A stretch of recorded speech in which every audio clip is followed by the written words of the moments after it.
Hello दोस्तों, स्वागत है आप सभी का हमारे यूट्यूब चैनल स्टडी विद जीवन में। तो यूके ट्रिपल एस की आगामी पुलिस कांस्टेबल, वीडियो, वीपीडीओ, पटवारी, लेखपाल, फॉरेस्ट गार्ड आदि सभी भर्ती परीक्षाओं के लिए सामान्य हिंदी का जो बैच हमारा यूट्यूब पर चलने वाला है, ये एक पेड बैच रहेगा। उसकी आज दूसरी डेमो क्लास है। पहली डेमो क्लास हमने कल डाली थी जिसमें हमने संधि का भाग 1 देखा था। आज दूसरे भाग में हम देखेंगे अलंकार का भाग 1। तो इस सीरीज़ में मैंने आपको बताया था कि 3 आपको डेमो क्लास देखने को मिलेंगी। आज उसका दूसरा सेशन है। कल इसके बाद तीसरी आपको डेमो क्लास दी जाएगी हिंदी वर्णमाला से रिलेटेड। उसके बाद कंप्लीट बैच केवल उन्हीं को प्राप्त होगा जो पे करेंगे। तो उसी बैच की जानकारी आगे हम लेते हैं। मैं आपको बता देता हूँ, यूके ट्रिपल एस के सिलेबस के अनुसार सामान्य हिंदी का एक पेड बैच आज 16 जून से स्टार्ट किया जा रहा है, जो 31 जुलाई तक समाप्त कर दिया जाएगा। इसकी वैलिडिटी की अगर मैं बात करता हूँ, इसकी वैलिडिटी आपके पास रहेगी 30 सितंबर तक। 1.5 माह में आपको कंप्लीट बैच करवा के दे दिया जाएगा। पूरा हिंदी का सिलेबस क्लास आपको यूट्यूब पर ही मिलेंगी। डेमो क्लास की अगर मैं बात करता हूँ, 3 डेमो क्लास आपको करवाई जाएंगी 16, 17 और 18 को। उसके बाद आपको जो भी ये फ़ीस 149 सबमिट करेंगे, उन्हीं को सभी वीडियोस प्रोवाइड कराई जाएंगी।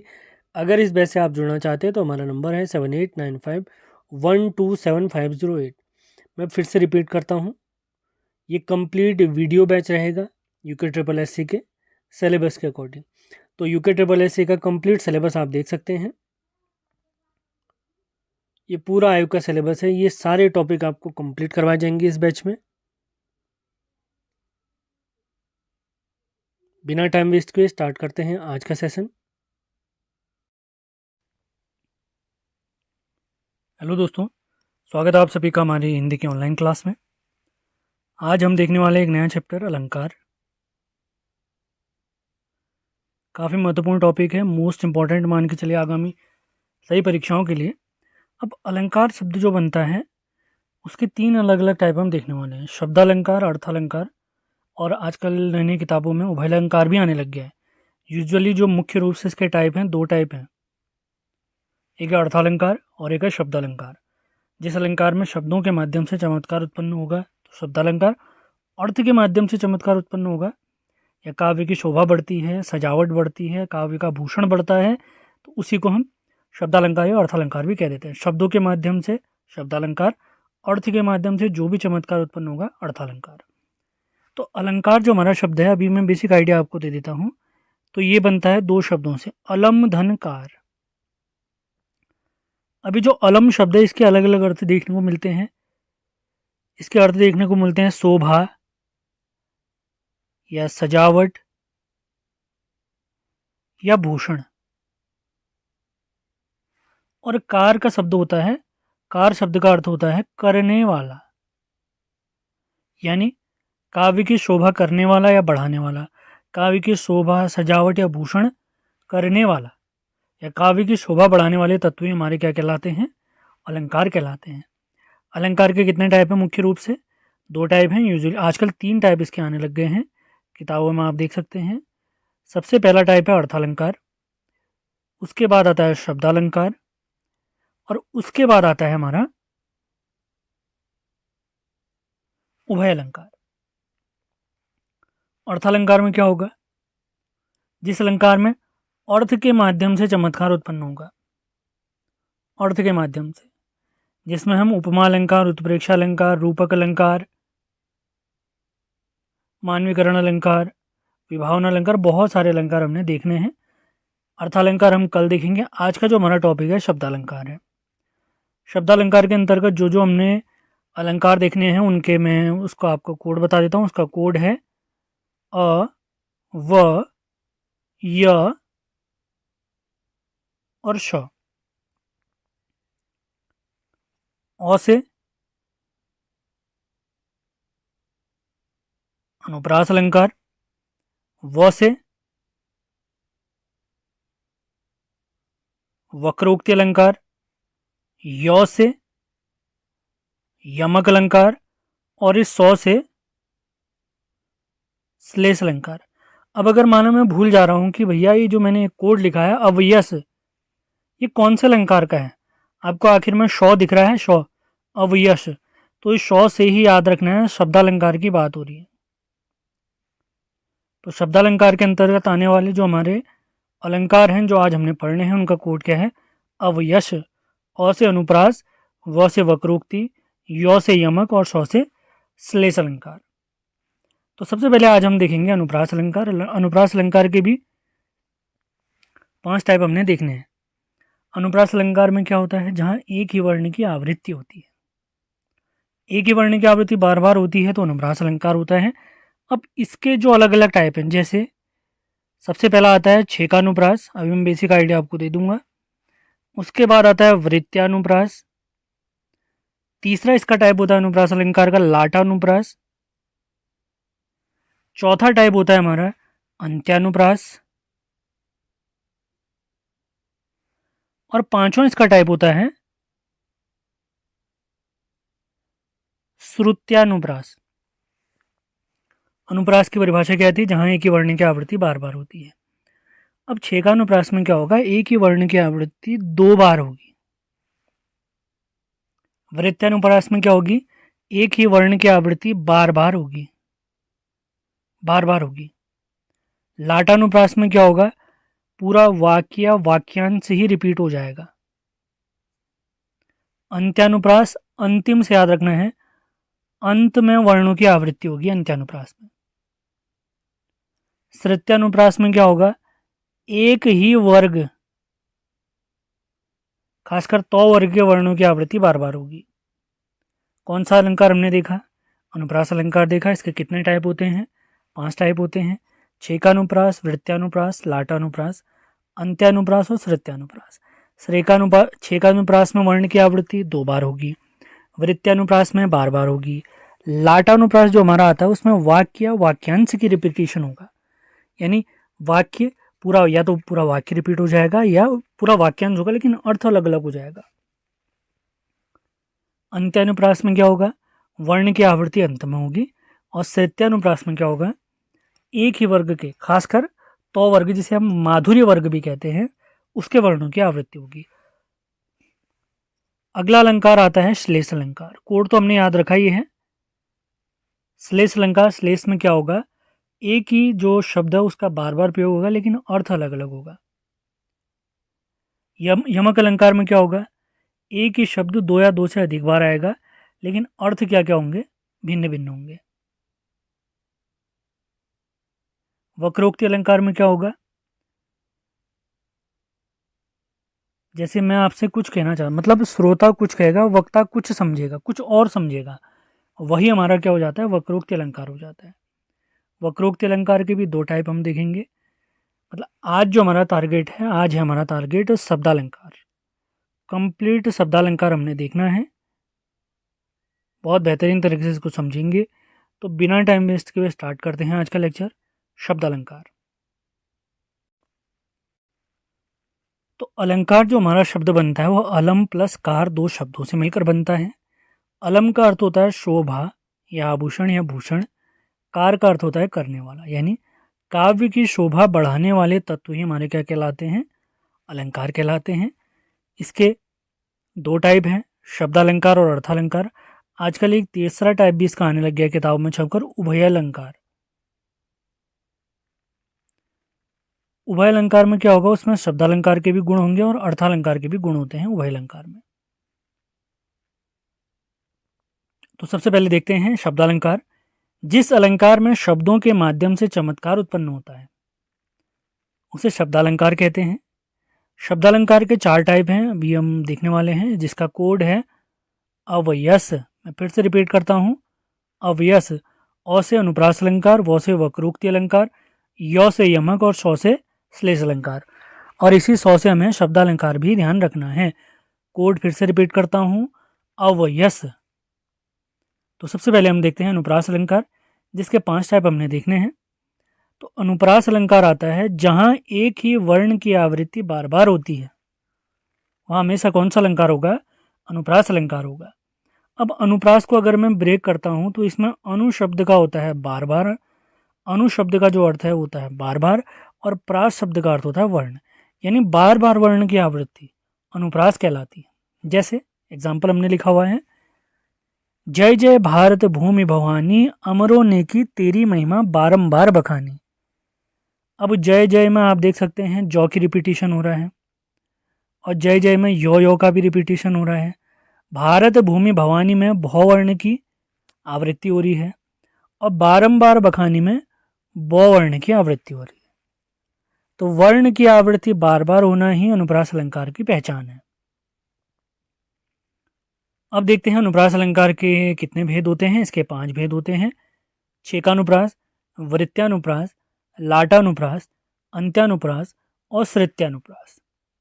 छेकानुप्रास, वृत्त्यानुप्रास, लाटानुप्रास, श्रुत्यानुप्रास और अंत्यानुप्रास। छेकानुप्रास में क्या होता है, वर्ण की आवृत्ति मैंने अभी बताया था आपको 2 बार होती है।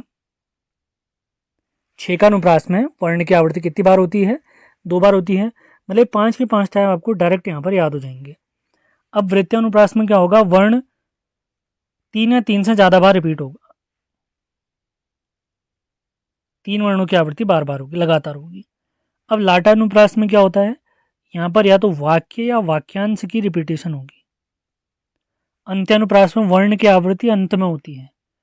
और श्रुत्यानुप्रास में मैंने बता रखा है खासकर तो वर्ग की आवृत्ति बार बार होती है। तो, थ, दो, ध, नो आपको याद होगा, वर्ग हमने देखे थे। तो अब देखते हैं अनुप्रास अलंकार के अंतर्गत आने वाला पहला अलंकार छेकानुप्रास। जहां कोई वर्ण लगातार 2 बार प्रयोग में आए वहां पर छेकानुप्रास होता है। उदाहरण देख लेते हैं, सूर समर करनी करही। सूर समर करनी करही, पहले 100 वर्ण 2 बार आया, और उसी के बाद क वर्ण कितनी बार आया हुआ है हमारा, 2 बार आया हुआ है। अगला उदाहरण देखते हैं, चारू चंद्र की चंचल किरणें खेल रही हैं जल थल पर। इसमें चौ वर्ण लगातार 2 बार आया हुआ है। चौ वर्ण कितनी बार आया हुआ है, 2 बार आया हुआ है। अब यहाँ पर चंचल आपको दिख रहा है, लेकिन बीच में ब्रेक लग जा रहा है की शब्द की वजह से, और ये लगातार आनी चाहिए। अभी लिखा भी आप देख सकते हैं, लगातार 2 बार रिपीटेशन होगा। अगला आता है हमारा अनुप्रास अलंकार के अंतर्गत वृत्त्यानुप्रास। जब वर्ण की आवृत्ति 2 से अधिक बार हो, 3 या 3 से अधिक बार भी कह सकते हैं, या 2 से अधिक बार, केवल 2 बार होती है तो छेकानुप्रास। 2 से अधिक बार वर्ण की आवृत्ति होती है तो वहां पर हो जाता है हमारा वृत्त्यानुप्रास। उम्मीद है समझ में आ रहा होगा आपको। एग्जाम्पल देख लेते हैं, जैसे भूरी भूरी भेदभाव भूमि से भाग दिया। इसमें जो भौ वर्ण है आप देख सकते हैं लगातार 4 बार आया हुआ है।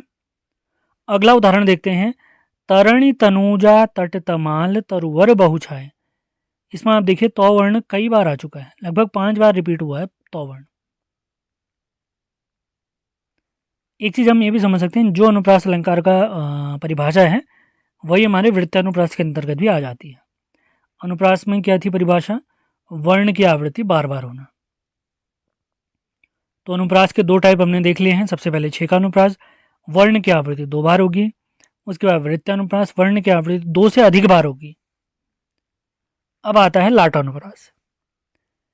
जब किसी वाक्य या उपवाक्य की आवृत्ति उसी अर्थ में होती है किंतु मूल अर्थ में अंतर होता है। जैसे उदाहरण के माध्यम से समझते हैं, मतलब लाटानुप्रास में क्या है, वाक्य या वाक्यांश ही रिपीट हो जाएगा। पूत कपूत तो काहे धन संचय, पूत सपूत तो काहे धन संचय। पहले में कपूत अगर है आपका तो धन संचय करने का कोई रीज़न नहीं है, कोई फ़ायदा नहीं है। और पूत सपूत है तब भी कोई आवश्यकता नहीं है आपको। पूत अगर कपूत है तो वो तो वैसे समाप्त कर लेगा, सपूत है तो उसके लिए तो बिल्कुल भी जमा करने की आवश्यकता नहीं, वो वैसे ही जमा कर लेगा।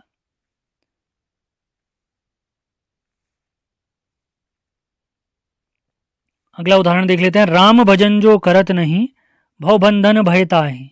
दूसरी लाइन है इसी में, राम भजन जो करत नहीं भव बंधन भयता है। वाक्यांश सेम है लेकिन अर्थ भिन्न भिन्न यहां पर हो जाता है, ये ध्यान देंगे। अगला आता है हमारा अंत्यानुप्रास। अंत्या से याद रखना है अंत में।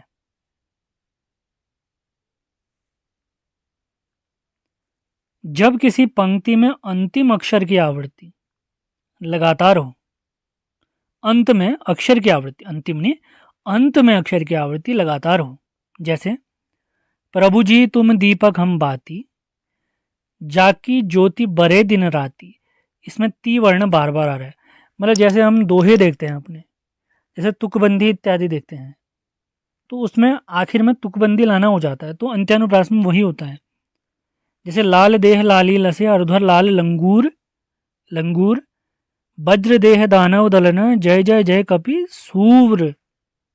इस प्रकार से आपने ज़रूर देखा होगा। तो इस प्रकार से अगर रिपीटेशन होता है दोहे इत्यादि जो हम देखते हैं, तो वो भी हमारे अंत्यानुप्रास अलंकार के अंतर्गत आ जाते हैं। अनुप्रास अलंकार का अंतिम टाइप देखते हैं, श्रित्यानुप्रास। 4 टाइप अभी तक जो देखे हमने। छेकानुप्रास में वर्ण की आवृत्ति 2 बार होगी। वृत्यानुप्रास में वर्ण की आवृत्ति 2 से अधिक बार होगी। अंत्यानुप्रास में मैंने आपको बताया था, अंत्यानुप्रास में अंत में वर्ण की आवृत्ति होगी। लाटानुप्रास में पूरे वाक्य या वाक्यांश या उपवाक्य की रिपीटेशन होगी। श्रित्यानुप्रास में क्या होगा, वर्ण की आवृत्ति तो होगी लेकिन एक ही वर्ग के वर्णों की आवृत्ति होगी। जिसमें वो वर्ग कौन सा वाला है, तो वर्ग। तो वर्ग के वर्णों की आवृत्ति होती है। तो वर्ग को ही हम माधुर्य वर्ग कहते हैं, जिसके अंतर्गत तो, थो, दो, धौर, नौ शामिल है। इनका रिपीटेशन होगा। जैसे आप एग्जांपल देख सकते हैं, दिनांत था थे दीननाथ डूबते। इसमें दो, नौ, तो, फिर थो, दो, नौ, थो और इसका रिपीट हो रहा है। अगला उदाहरण है, तादिन दान दीन धन धरणी। इसमें तो वर्ण, दो वर्ण, दो, धो और धो, इन वर्णों की आवृत्ति बार बार हो रही है। तो ये हमारा श्रित्यानुप्रास के अंतर्गत चले जाएगा। उम्मीद है अनुप्रास अलंकार आपको समझ में आया है। वर्ण की आवृत्ति होती है, इसके 5 टाइप होते हैं। किस किस प्रकार से रिपीट होते हैं ये मैंने बता दिया आपको। अब बढ़ते हैं शब्दालंकार के अगले अलंकार की तरफ, श्लेष अलंकार। श्लेष शब्द का अर्थ होता है चिपका हुआ। जब कोई शब्द एक ही बार प्रयोग में आया हो किंतु प्रसंग के अनुसार उसके 2 या 2 से अधिक अर्थ हों। जैसे रहीमन पानी राखे बिन पानी सब सुन, पानी गए न उभरे मोती मानुष चून। यहाँ पर जो पानी शब्द है इसका प्रयोग मोती के लिए, मनुष्य के लिए और चूने के लिए इस अर्थ में इसका प्रयोग हुआ है। मोती के लिए पानी चमक के रूप में प्रयोग रहेगा, मनुष्य के लिए सम्मान के रूप में इसका प्रयोग है, और चूने में चूने को घोलने इत्यादि के लिए जल के रूप में इसका प्रयोग हुआ है। जल के अर्थ में इसका प्रयोग हुआ है। मतलब मोती के लिए पानी का अलग रूप है, मनुष्य के लिए पानी अलग रूप दिखा रहा है, जबकि चूने के लिए उसका अर्थ अलग है। अगले उदाहरण की तरफ बढ़ते हैं, ये भी काफी फेमस है। सुबरन को ढूंढत फिरत कवि व्यभिचारी और चोर। सुबरन को कौन कौन ढूंढ रहे हैं, कवि ढूंढ रहा है। कवि के लिए जो सुबरन है अच्छे शब्दों के रूप में प्रयोग हुआ है। व्यभिचारी इसके लिए अच्छा रूप रंग के रूप में प्रयोग हुआ है, और चोर के लिए इसका प्रयोग स्वर्ण या धन के रूप में प्रयोग हुआ है।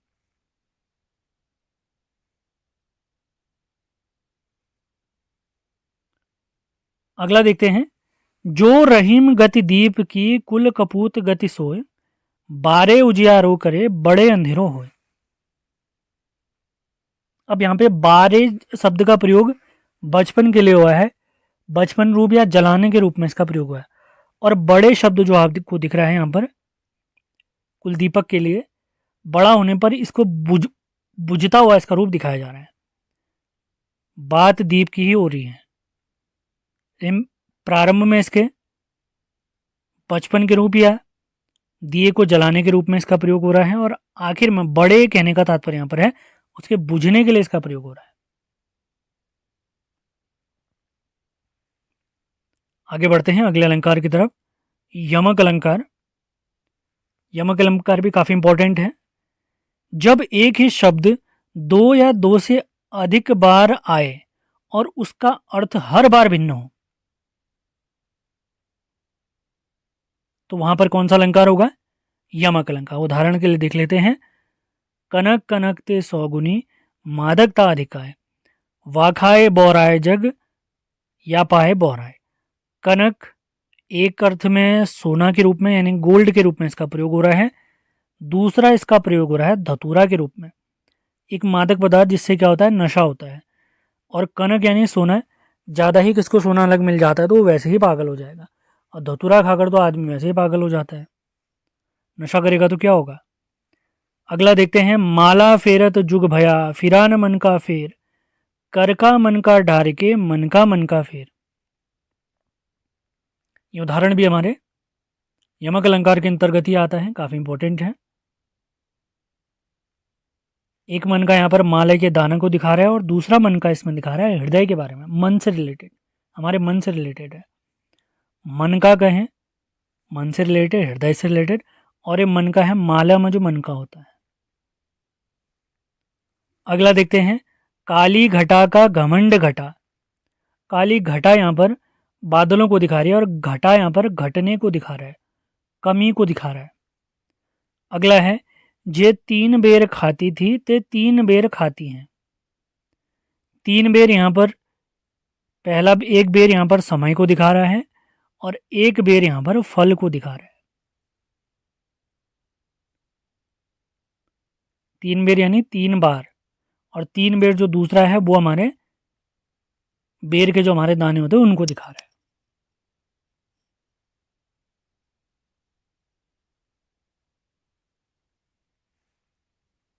उम्मीद है ये चीज़ें समझ में आ रही हैं आपको। अगला अलंकार देखते हैं। टॉपिक हमारा चल रहा है अलंकार। अलंकार के अंतर्गत शब्द अलंकार। शब्द अलंकार को याद करने का जो कोड मैंने बता रखा है, अवयश। औ से अनुप्रास अलंकार, इसे हम समाप्त कर चुके हैं, इसके 5 भाग थे। यौ से यमक अलंकार, इसको भी समाप्त कर चुके हैं। सौ से श्लेष अलंकार, अब बचता है व से हमारा आता है वक्रोक्ति अलंकार। वक्रोक्ति में होता क्या है मैंने बता रखा है, श्रोता और वक्ता है। वक्ता कहता कुछ है और श्रोता समझता कुछ है। कभी कभी शब्द क्लियर न होने की वजह से साफ नहीं समझ पाता है, कभी कभी श्रोता जानबूझकर गलत गलत अर्थ निकालता है वक्ता द्वारा कही गई बातों को। तो वक्रोक्ति, वक्र और उक्ति शब्दों से बना है। वक्र का अर्थ होता है टेढ़ा, उक्ति का अर्थ होता है कथन।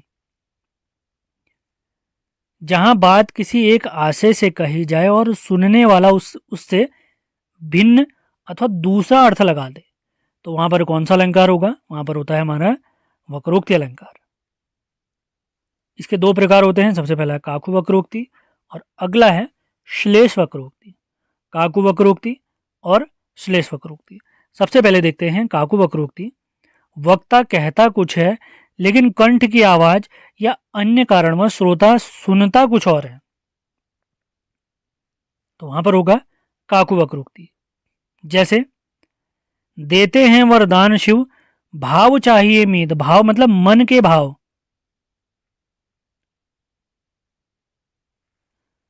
भोले को वरदान ही तो भाव चाहिए मीत। अब यहाँ पर क्या हो रहा है, एक मेरा दोस्त है जिसकी भगवान में ज़्यादा आस्था नहीं है, तो मैं उससे कह रहा हूँ देते हैं शिव जी वरदान कब देते हैं, जब वो हमारे मन के भाव देखते हैं। तो अगला मेरा भाई जो मेरे से कह रहा है, जिसको मैं समझाना चाह रहा हूँ प्रभु की कृपा के बारे में, तो वो कहता है कि भोले के वरदान, भोले का वरदान पाने के लिए एक भाव क्या चाहिए। भाव यहाँ पर मोल भाव की बात कर रहा है,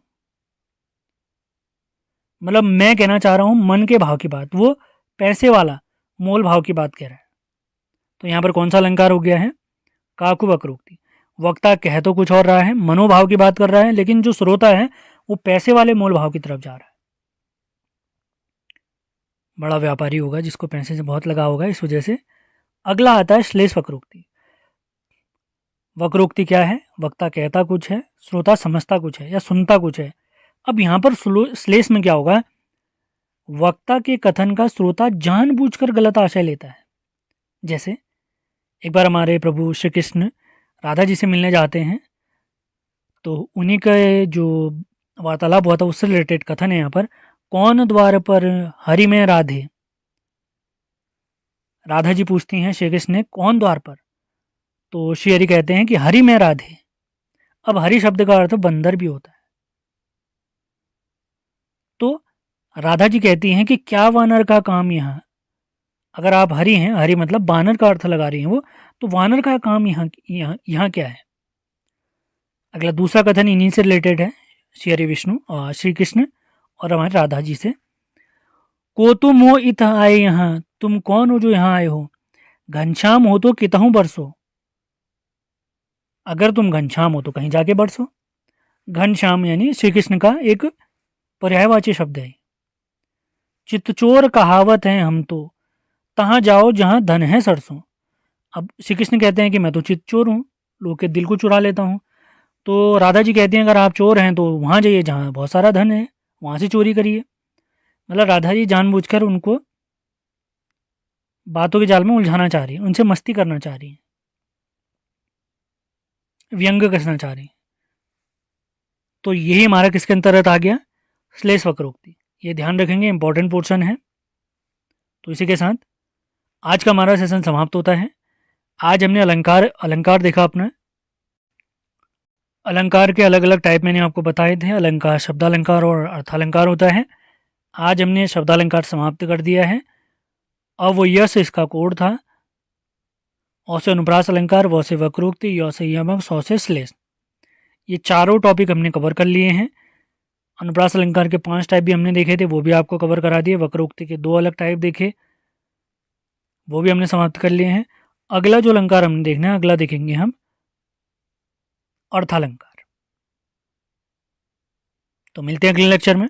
धन्यवाद।